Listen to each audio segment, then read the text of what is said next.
Hello and good afternoon, good day, good night, whatever time it might be in your time zone. And welcome back to Everyday Shamanism with our host, Andrea Galvin. And thank you for being here again, Andrea. Everyone's excited about what you've got more to tell us about.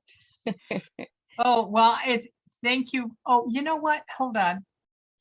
There. I don't, There you now. go. Yeah. Yeah. Because when we had the little show that will never be aired, one of the things that I learned, don't you think that's a great title for that, that experience? I learned that, you can do three-dimensional kinds of motion pieces that go into PowerPoint. So that part is, I wanted to be sure. Man, I worked really hard to find the water flowing. So I want to be sure it gets shown in this show. So I want to thank, after the second show, I've been getting emails from people excited about the ideas and looking forward to other ideas. And anyone who's watching this, we are light workers. We are all one. There's no hierarchy. There's not like stars or anything like that. And we all are really multi-talented. And so as new ideas are introduced by some of the things that I'm running across, I'm hoping other people will also come forward with some of the ideas. And I really am looking forward to having discussion with people that are watching on some of these ideas. The last time, well, in our last show, I shared that Susan Lynn's idea of a card a day. I've been doing that now now it's into my third month, and I've been pulling a card a day. And in the first 30 days, I was using the dreams of Gaia Tarot, and what I noticed was a pattern. And I thought, why is this pattern developing? And Spirit has given me everything that we've talked about so far. And what the pattern that has emerged, and we talked about this in the last show, we talked about knowledge and wisdom, and the knowledge was how we got to know what we know, and then the wisdom was the application. Today, we're going to cover healing, love, union, and abundance. And always around why are we here? But for me, it's been a questioning my whole life of why I'm here. Why am I here? I kind of knew that there was something more than just what I was experiencing, but I didn't know what that was. And I kept saying, why am I here? Why am I experiencing this? And the first part of that is healing. And I thought, wow, the idea of healing, the question that came into my mind is it the finite nature of individual lifetimes on this planet that defines the need to heal our experiences on Earth as part of the Earth experience? What that means is I was really aware that I had that what made me alive was something besides just my body. And, being raised in a Catholic environment, I called it soul. And I knew that I had soul. And so when the ideas of past lifetimes and all that, I started to have awareness of all of that phenomena. If as a soul I'm coming back and forth,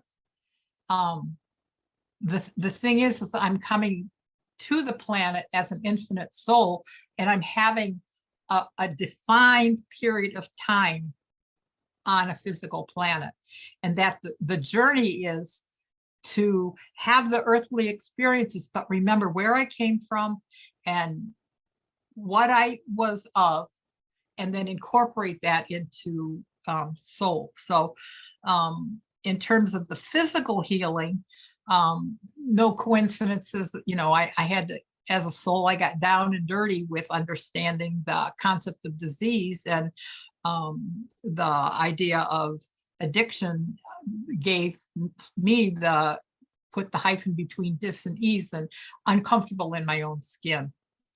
And I now understand, because I have an awareness that I'm a soul in a physical body having a physical experience, the earth isn't always very comfortable. In fact, most of the time it's not very comfortable.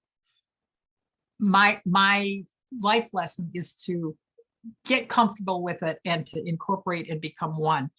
And the whole idea of uncomfortable in my skin, the physical, mental, emotional, and spiritual aspects of who I am. And the thing that is it's really a hopeful and an empowering thing about this is that the physical piece, and in the show that will never be aired, we kind of talked about, I think you were just coming out of feeling really not physically well, but your soul, boy, you had just gotten involved with the, the modality of, yeah. Oh my God, it just Reiki. Yeah. Reiki. Yes. Yeah. And your vibration, you were glowing on that. Yeah. I was like, well, your body's needing to take a rest, but my God, girl, you are right. You're vibrating at a soul level, and the emotional and mental. It seems like when our spiritual is high energy or high vibratory, for me, my emotional and my mental usually is a little higher too. So if as a light worker, and we're all light workers, if you're watching this, if your physical is off, you can take, for me, I go to the spiritual, I go to the mental, I go to the emotional aspects of myself that may be healthier or more able to, I can work with that. And maybe my physical body just needs to rest, or there's actual cellular reorganization. And the thing is to be aware. And I actually think that we hold in our cells cellular memory, and it's not just the physical piece. I think it's the mental, emotional, and spiritual. And I even, I've heard of people from other lifetimes who may have like a pain, say, in their side, and then they go back in another lifetime and they were shot in that spot. That spot. So the cellular memory that and every cell has all of the information to make one of us. And when I was kind of struggling around, the whole thing of God and how am I with this and all of that, I said, I need to understand this better. And I was given a dream. And when I woke up from the dream, I saw the DNA, the symbol of the DNA. And then I saw Dolly the sheep. And I'm like, well, I don't know if this is supposed to be helpful or not, but I'm not getting it. And whoever they is, my guides, I now understand, they said one cell was taken from Dolly's mom and made a Dolly. That's right. Yes. And we are God selves. Right. That I have all of the essence of God, but cells have memory and I think free will. And like one of my skin cells has had the memory and made the conscious decision to be a skin cell and not like a bone cell or not like a nerve cell. So if we look at ourselves in the collective whole, we are God cells. That's right. I'm not God in God's entirety. I'm one aspect of that. And how I'm manifesting as a God cell is Andrea Galvin in this lifetime. And the cool part is when we get to meet up with our other God selves. That's what's really fun at this point for me. Absolutely. Yes. The other aspect of this healing, the whole concept of healing and why would I be on this planet, and it's to experience this healing phenomena. And I was aware that, there's many paths to healing disease and the alternative healing arts. And I see that as a session in the future with panel discussion. And, of course, you with Reiki and maybe including your Reiki teacher. But it's the coolest thing. There's all these people that are watching and that are light workers that have all these talents and areas of healing that I've never even heard of.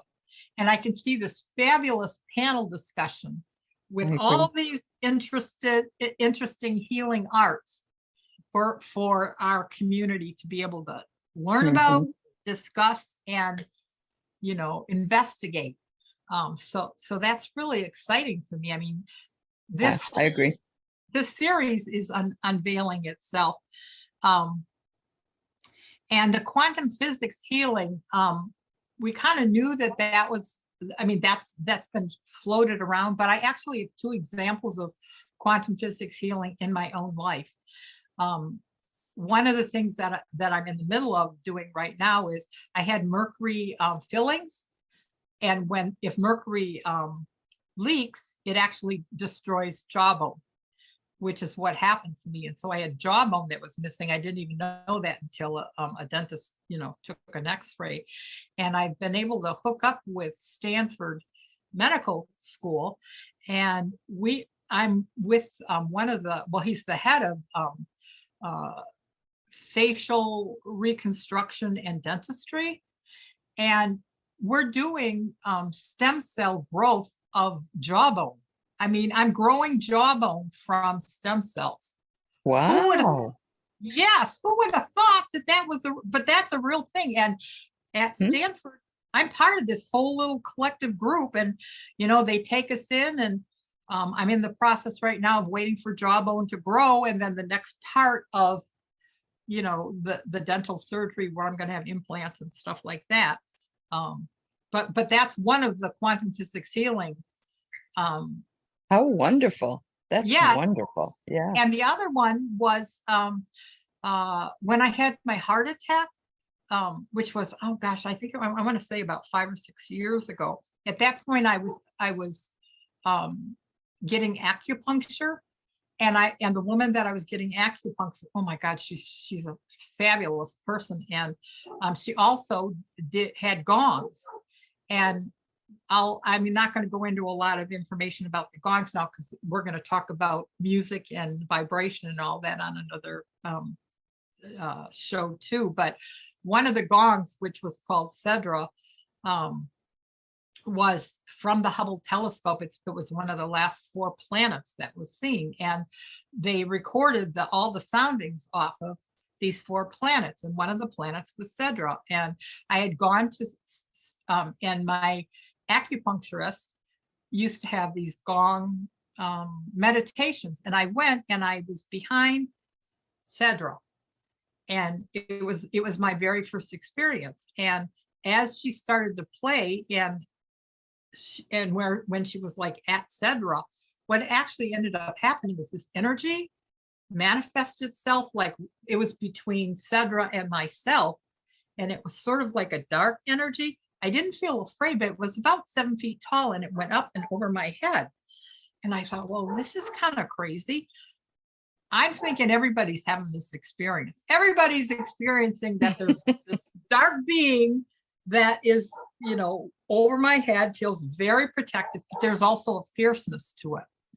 So anyway, Arlene finished the gong piece, and the lights came on, and I went over, and I said, and Cedra was still with me. That energy was still with me. I said, wow, who would have thought that you come for gong meditation, and you kind of get like a being, like an angel or something that is with you. And she said, Andrea, what are you talking about? I've heard that so many times in my life. Sandra, she's like right here. And she said, Andrea, I don't know what you're talking about. I said, well, it's okay.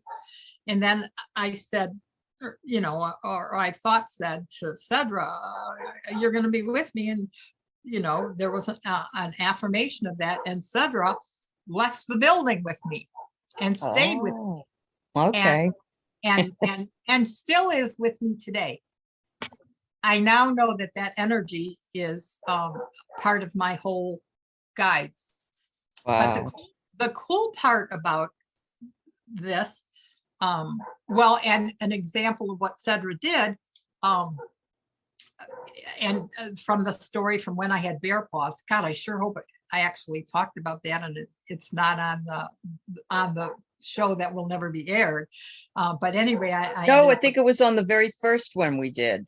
Okay, well, good. Yeah. Well, Yeah. my cat was teaching me how to use my bear paws, Mhm. and she was up on my bed, and I was getting tired, and I thought, oh, I really want to, and I use a CPAP, and I thought I really want to, go to Mhm. sleep, but I didn't want to like reach over my cat.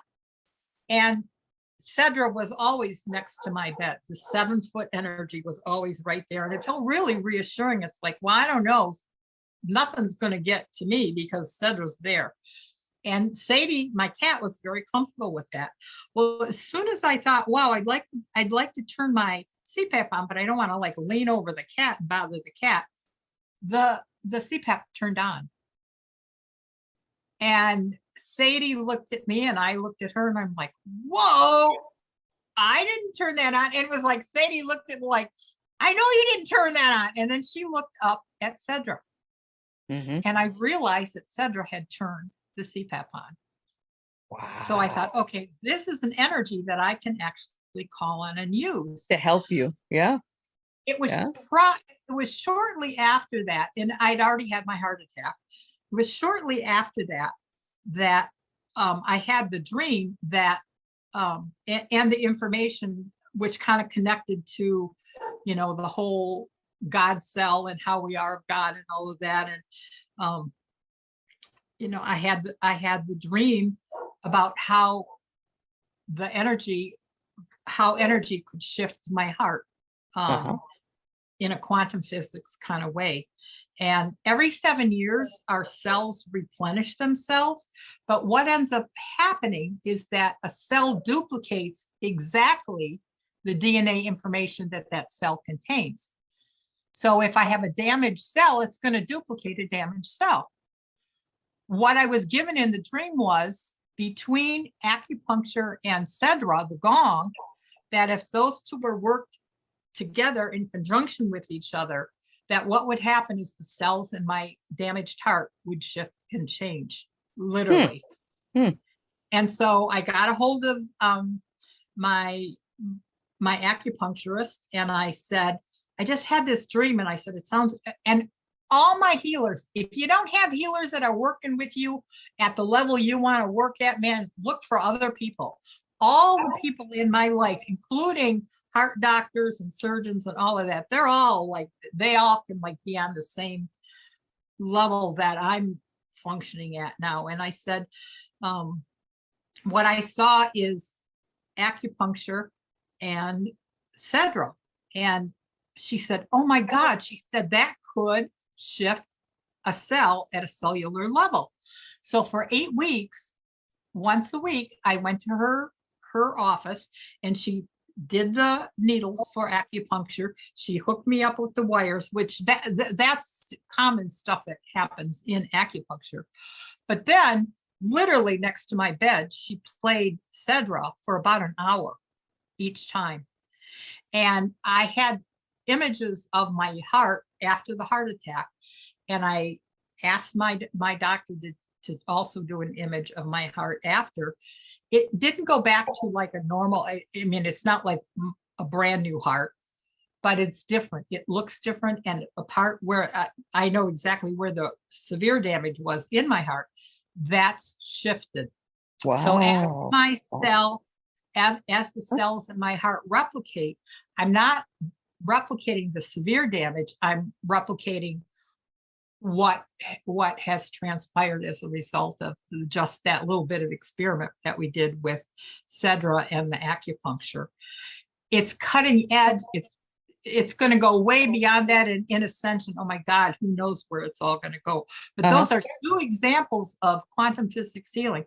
And it's so cool because my Massachusetts doctors, my heart doctor and the surgeon, when I said what I was doing and they were willing to take the picture of the heart, they're like, holy cow, this is like right on the edge of quantum physics healing. This is what that is meant, that healing at a molecular energy level will meet with physical healing. The other thing I want to talk about just really briefly is what we call exit time, and that's the time when we pass and go, we leave the planet. And I've done a little bit of reading on that, and apparently there's more than one time where we have exits. And even in mass leavings, that it could be a whole soul group that makes the decision to heal. I mean, not heal, leave. Yeah. And I actually had an experience with that with the Korean airliner when that was shot down. I was part of working with those souls that were kind of confused about like what just happened, and we're not on the planet anymore and we're not sure what to do. I was part of with another person shifting that energy and bringing that soul energy so that it could begin the transition. So the whole idea of soul groups or individual souls. And when we talk about soul contracts, the thing that I realized is our soul contract may be with other souls, but it's also with the creator energy. The creator energy and us individually have we have a soul contract, and it's negotiable, which is kind of cool. And this is like as a result of, I don't know if it was yesterday or the day before that, I'm a part of a practice group, and if there's light workers that are listening and want to be involved in practicing any of the things that you're learning, if you're psychic and you need a community, at the end we'll have my email again. Send me an email. I am getting emails from people, and one of the things, I'm not a shaman, but I'm a shamanic practitioner. And one of the roles is I kind of feel like a referral agent or something. If people are something, I usually can get you to the help that you need. Yep.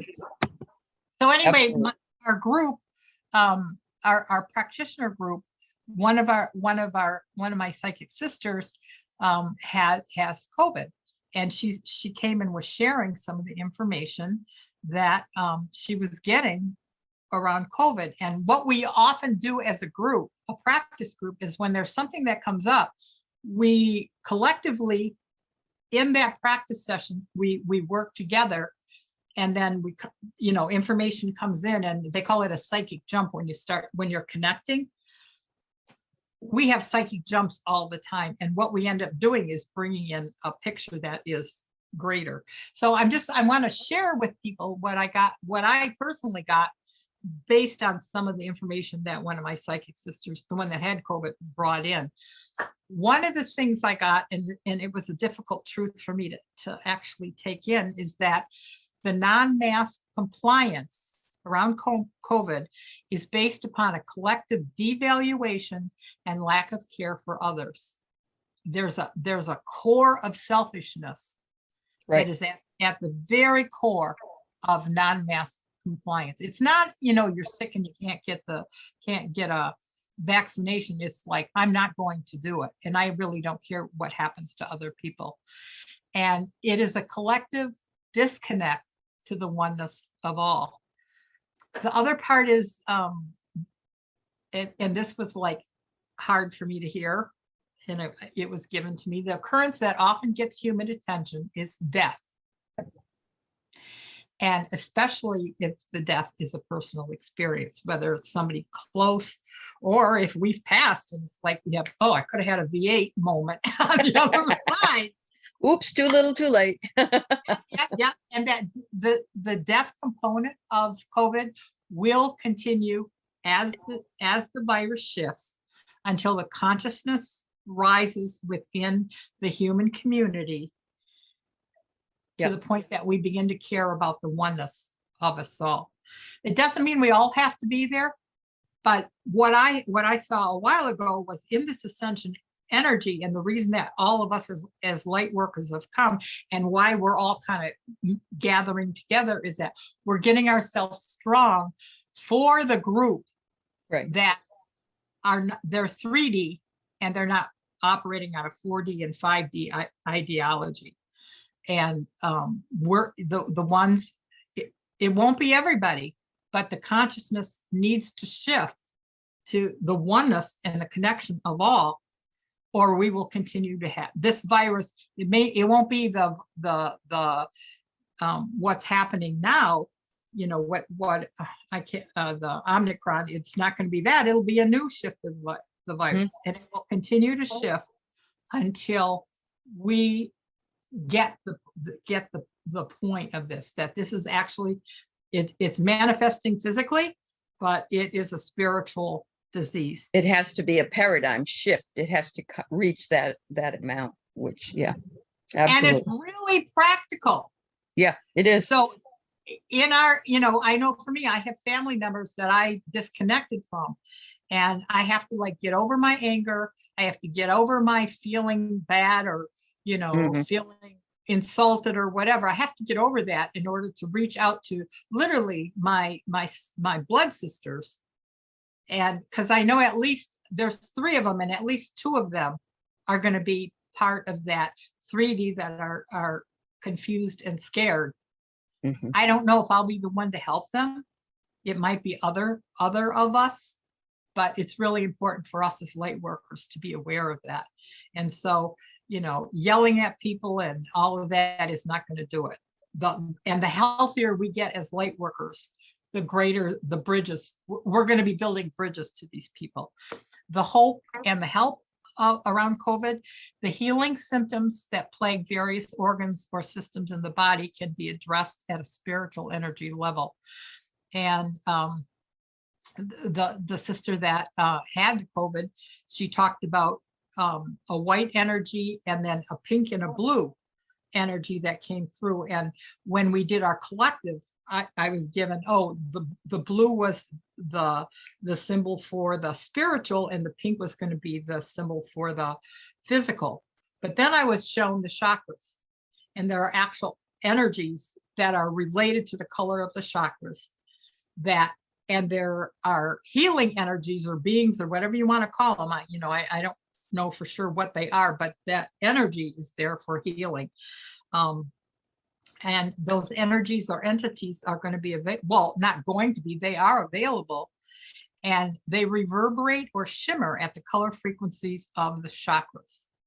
And when my sister, my psychic sister, was explaining, you know, what the energy was that she was seeing, it was the shimmering of the blue and a shimmering of the pink, and then this white shimmering that seemed to be like the collective whole thing. Beautiful. And yeah, and that we can, if there's and especially around COVID and with long-term COVID, we don't actually know what the physical ramifications of this are going to be. But as we identify parts of our body that are physically affected, or if we have other diseases and we can identify in our body where that physical disease is, we can bring in the energy beings of that particular chakra along with the white being for healing at a soul level. We'll still need to do the physical, but if you look at the physical, mental, spiritual, emotional, it'll be a blending. It'll be a quantum physics kind of healing. Wow. Is what that point is. And that the bright white entities are working in mass on a large scale. And I think more, for me, there's going to be more information about that. The next part of why we're on the planet is love. And the funny thing about love, every psychic that has people, you know, they come, they're like, oh, who's my next relationship? Who am I going to marry? Where's my boyfriend? Am I going to be alone? And it drives it's what, you know, they make a living on that, but it's like not the most important aspect, but it's always that piece. And I think part of that is actually connected to being souls that are here on this physical plane, and how hard it is to be here. Yeah. And so we're looking for connection. When we're out of our body and we're in with other souls at a soul level, we're moving in and out with all that. We come down here to the physical plane. We actually have to work hard to make connection with those around us. And so we aren't necessarily very skilled at it. And so we're looking for, you know, who's the person that's going to be like where I'm going to be connected. The thing that I was thinking about was, and I run it through my own processes, where did I get my information about relationships? Some people have fabulous parents and they have wonderful role models of how to do relationships. But that was not my experience. Though my mom and dad finally got divorced, thank God. And it was when I was 19 years old. And I said to my mom, why did you wait so long? She said, well, I stayed together for the kids. And I'm like, Mom, that was bad not idea. Yeah, Yep. not brilliant. However, at the end of my mother and father's life, when I was trying to do some healing work with my father, and I actually wrote him a letter, he didn't understand the letter. Who did he take the letter to for explanation? My mom. Mhm. And my mom sat down and they had a real soul to soul talk about who I was and how they didn't see me as a kid. And my mother was actually able to share that with me. And that was powerful for me to know that all that other time didn't even almost matter, because at the end, those two souls came together, I think, to complete their soul contract, which was cool. Who are, and this is for the people watching, who were our role models for healthy and unhealthy relationships? And the question about how long are our soul contracts? Is it, if you marry and make it legal, is it, when one person dies, is it like multi-lifetimes? I don't have any of those answers, but those are the kind of cool questions.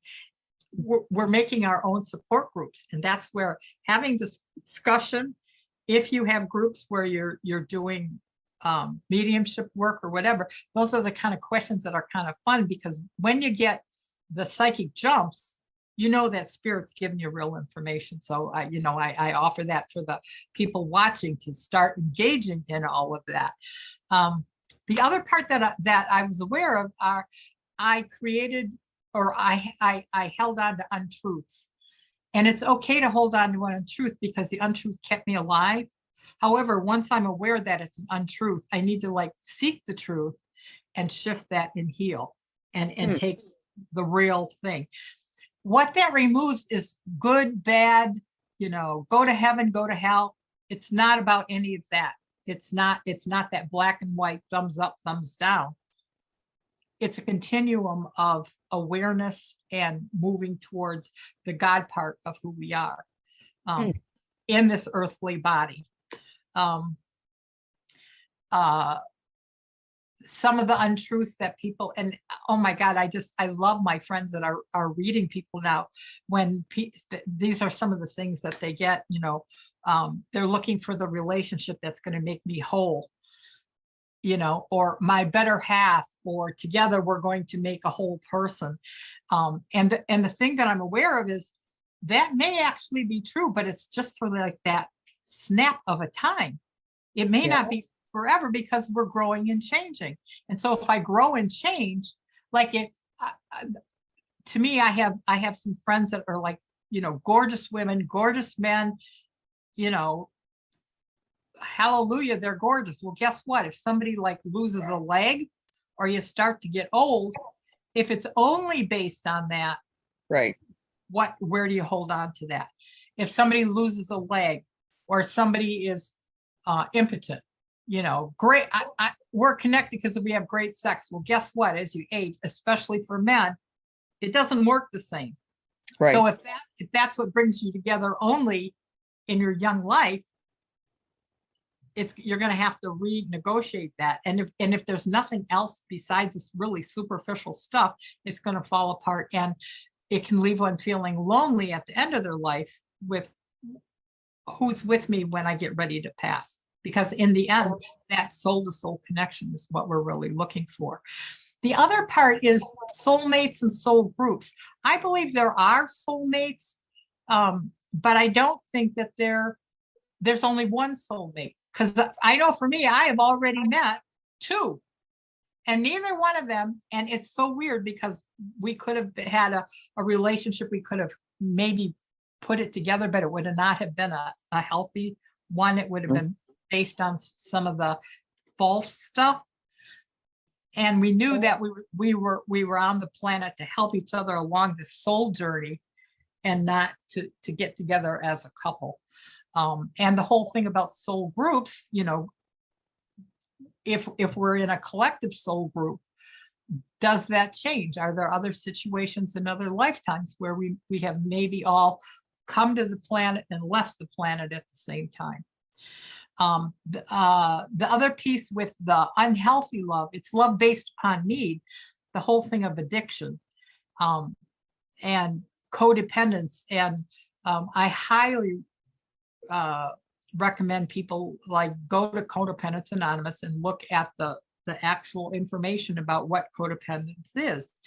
It keeps us from our souls. Mm-hmm.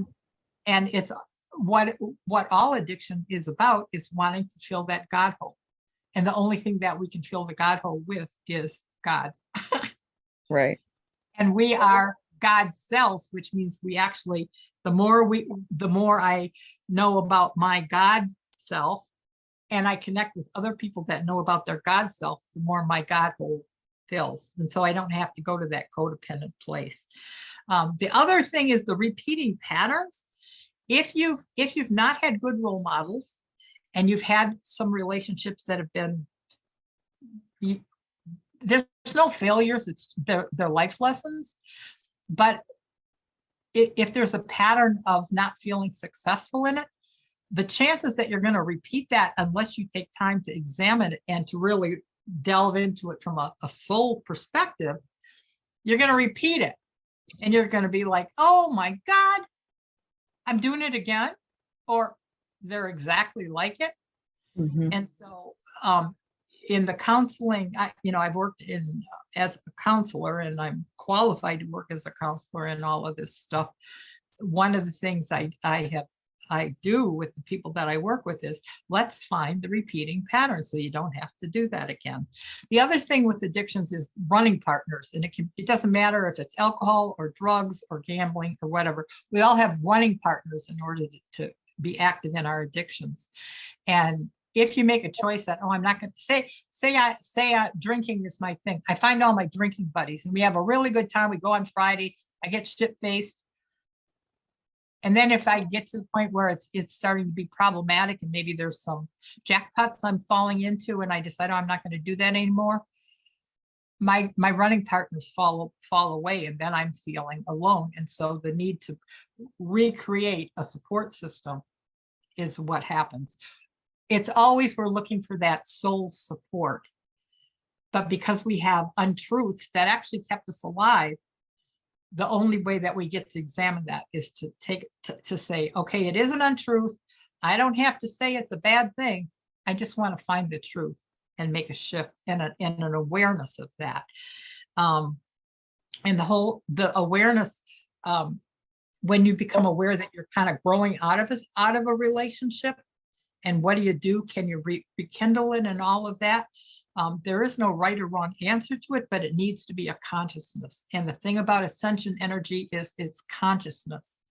So we don't have to, we aren't damned and we aren't sainted. We just want to be conscious of our choices, because the beauty of this, when we come down as a soul, is we get to have all kinds of choices. The thing is, we don't know we have choices until we know. You don't know until you know, and you don't know until you yeah. I want to see if I have a choice in this. So there's love based on need, which is where a lot of us are. It's where a lot of us go to the people to do cards when we're saying, will I have a relationship? Who's my next person?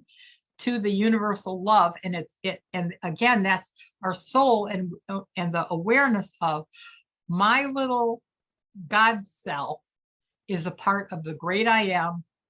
It's a part of all of you. It's a part of the one. It's the part of we are. And that's a very different way of looking at love compared to the love based on need.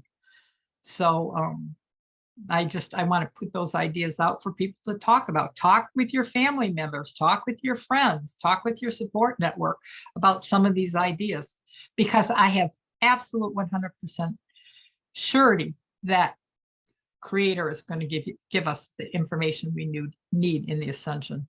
The next one union. And these are the daily decisions in our consciousness. And these are questions that I have come to for my own self. When I open my eyes in the morning, I ask myself, well, am I moving on or am I moving off the planet today? With every choice we make, it's I got 1 foot on the planet or 1 foot off the planet. With what I eat, what I think, who I hang out with, what my actions are, all of that. And to remember that with the physical, mental, spiritual, emotional, if I have one area that if I've had some upsetting news and I'm emotionally distraught, that's part of the human condition. That's part of what my soul is going to go through. But I then go up to looking at the physical, the mental. What are the thoughts? Can I bring in some other thoughts, or where can I get some other thoughts? Can I connect it with my soul? And then I answer before I get out of bed, am I on or am I off? That's not to say if I'm saying, well, I'm off today. It's not to say I can't change my mind tomorrow or even change my mind partway through the day. But it is a collective, am I on or am I off? And we don't think about it that way, but that really is our as we open our eyes in the morning, that's the question. And then the other question is, am I a part of or apart from? And am I a part of society? Am I a part of my family, my social groups? The experiences for those of us who have been around mean girls or bullies, I wasn't a part of them. Right. And I made a decision that if I thought you might be a mean girl, I wasn't going to give you a chance to find out if you were or you weren't. Again, it was my judgment. So making the decision, am I a part of and am I apart from? And for me, it's that prejudgment of I'm judging you and I'm judging myself. And that totally precludes being a part of the great I am or the universal love. The whole remembering and reassembling of our tribe, and our tribes are changing. And that's something my little practice groups, we talk about all the time, that we are totally aware that we are a tribe at this point. Are we all going to be together like in a year? I don't know, but it doesn't even matter because I'm here in the now. That's right. And they are my tribe. And Allie, you are part of my tribe. The people that watch your channel are part of my tribe. We are assembling our tribe in the Ascension time. And it feels good. It sure does feel good. It's wonderful. And I tell you, the people that are reaching out, I am meeting the most astounding, gifted people. Yep. They don't have YouTube channels. They're as talented as anybody that does have a YouTube channel. And see, that's the other part of making that judgment. Am I a part of or apart from? I remember somebody getting a hold of me and sending me a letter and asking me a question, and they gave me their phone number, and I called them and they went, oh, you called me? And I'm like, why wouldn't I call? You gave me your phone number, for God's sake. Of course I'm going to call you. They said, I just didn't think you'd call. We all have to call. We don't have stars. There are no, we don't have a Academy Award for people who are, there's no hierarchy in spirituality, or there should not be. If somebody asks for that, then that's not freely given. Well, in 12-step program, ego, yep, the acronym, easing God out. If my ego is involved, I've eased God out, and I've, spotlight on me, not spotlight on, wow, you take a look at this collective body and I get to be, we get to decide what cell we're going to be. That's right. I might not want to be an armpit cell. I might want to say, there are worse. Oh, well, and the cells, the human beings that work totally contrary to the body, because that was part of the dream too that I got. Because I was like, well, what about like the Jeffrey Dahmers and the people like that? And that was actually answered to me. Cells can make a collective consciousness to become a cancer cell, which then works against the contrary of the whole, the health of the whole. So, 45 his soul made a conscious choice. Now, maybe he's one of those bad teachers like Tommy Laurie was. If you don't know who Tommy Laurie is, go back and watch. I think I'd rather have Tommy Laurie on that. Yeah. But I mean, to make a choice to go contrary to the health of the whole. Right. Yeah. That is what cancer cells do. They are. And so that model still stands fully. And that was actually part of that dream too. So the remembering, if I put myself out of being a member of society, and you and I talked a little bit before we started this today, I have sisters that I'm estranged from, and I'm still kind of mad at them. That's not going to heal that. Right. That's not, I am not going to be able to be that bridge for them to cross, because the belief system that they had is falling apart because it's not of God. Right. Of money, property, prestige, power, and all the isms, racism, sexism, capitalism, all the isms. I have this sense that people who follow the leaders that are manifesting the isms, it's because they themselves have a truth about that they're not willing to look at or let go, which it's not for me to judge, but that is a consciousness about that. And once they look at that and say, wow, that's like off, and that's not what I want my soul, the rest of my life, I don't want my soul to be a part of that. Right. That's when the building of the bridge between light workers who we're working in towards 4D, 5D, and the 3D people are. And so the reassembling and remembering, will I be a part of or will they be a part of, will we be able to come back and be part of being a member of, and will we be able to assemble as part of the whole? And the whole thing of, we have to know what our beliefs are and what were the beliefs of the past and what are the beliefs that I got handed down as a child. And that's part of our work as light workers, the whole, questioning that stuff without judgment, which is really tough. Hard to do. Yeah. Yes. We've done it our whole life, Yeah. Yep. But to accept it, our family culture, our social mores, what was the American dream?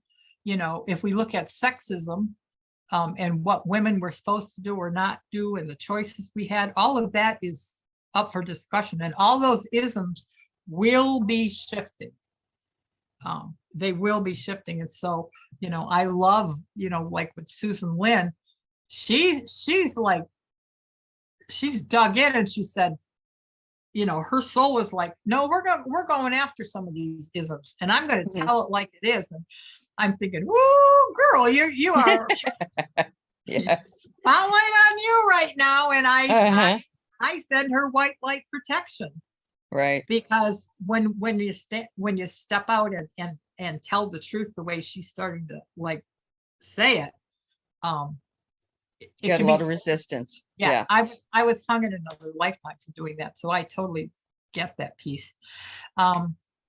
The thing about great masters and our teachers, our high level teachers and our guides, that they help us define our union with others, our union with ourselves, our union with the collective great I am, without judgment. And oh my God, it's really hard to do that. I think this might be the last one, the abundance and the limiting self-beliefs. And it's changing the lens that we use to see the world. How I see the world is based on the lens that I was given as a child, the lens I chose, and growing up as a teenager, some of my lens was Inagata Davida through marijuana smoke. Right. It was food. And so shifting how I see the world, I don't regret any of the things I did in addiction, because man, oh man, by tackling that bull by the horns, I have self-awareness and self-acceptance that I would have never had I not. And some of the School of Hard Knocks in the last session where we talked about our education and where we get our information, the School of Hard Knocks, I'm grateful for those lessons. I totally saw probably the title for the name of the School of Hard Knocks. And I'm like, I'm going in there. Hey, sign me up. I'm a student in this one. Yeah, the full curriculum. Wow. And accepting the full responsibility for that, and then saying, guess what? I'm unenrolling. Thank you for what I learned, but I'm unenrolling at this point. Right. Time to move on. That's the freedom of choice. Right. And anybody watching this who doesn't feel like they have freedom of choice, I hope this is starting to open up the possibility of freedom of choice, because we do have freedom of choice, even when it doesn't feel like it. Learning to use our shamanic eyes.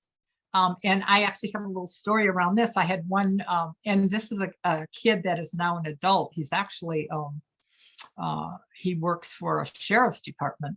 Oh my God, his name is Corey. And he was a nudge. He used to drive me nuts, and he drove all the other kids in the school nuts. And he came in to me, and he was at the point of tears one time. I think he might have been in 7th or 8th grade.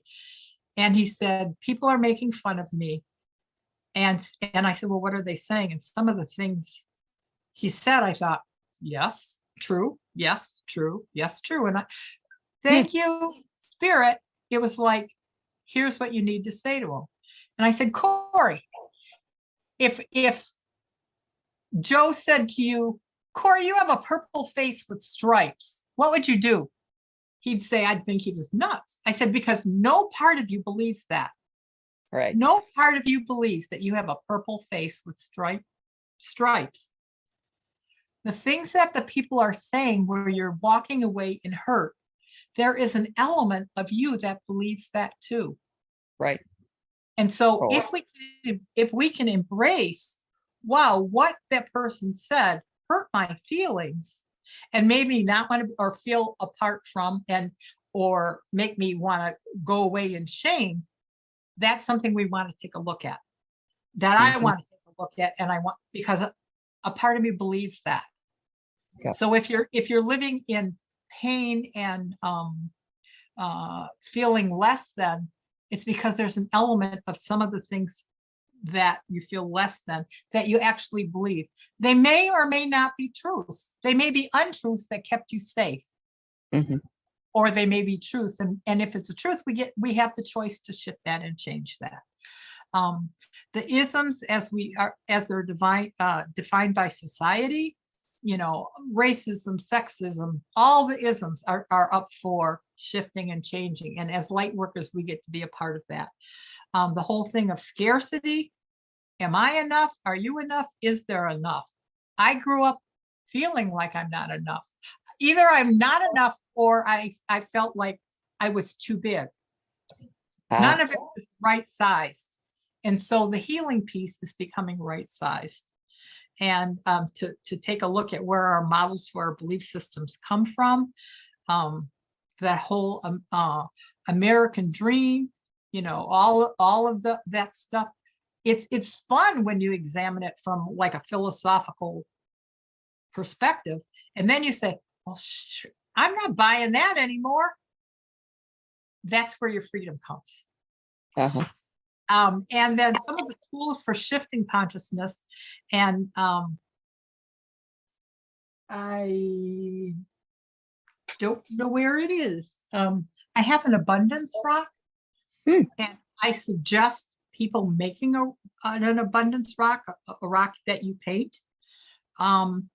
And my abundance rock, it used to sit on my porch when I lived in Massachusetts, or right inside my door. And every time I went by it, I didn't always have a consciousness of it, but I saw it.